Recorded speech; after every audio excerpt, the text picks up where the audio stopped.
السلام عليكم ورحمة الله وبركاته. كسو دوادا خليل شو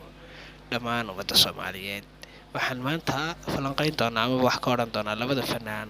ee kala ah Cawaale Aadan iyo Caaqil Yare oo labadoodaba ah laba fanaan oo caan ah misna aad looga dambeeyo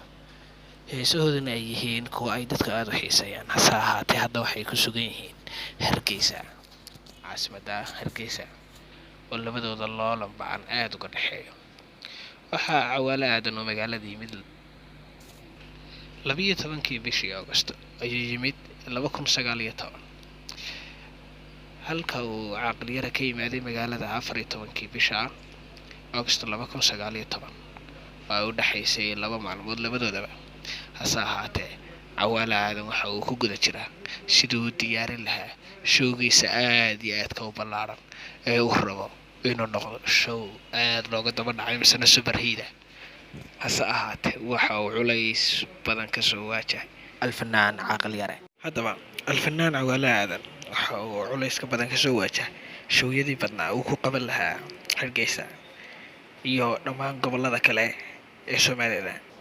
balse qiimaha uu ku soo diyaarsaday Cawaale Aadan waa qiimo ka duwan inta lagu qabto showyada dhammaan geyga Soomaalida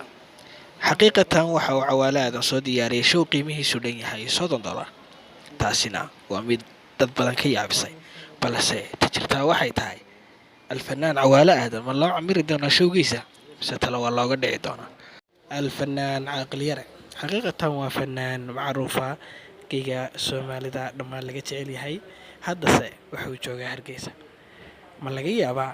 alfanaan Caaqil Yare inuu noqdo mid diyaariya showyo cajiib ah hase ahaatee Cawaale Aadan culays miyuu ku noqon doonaa alfanaan Caaqil Yare mase laga yaabaa inay labadooduba wada yihiin laba isog ah oo doonaya inay hal show wada qabtaan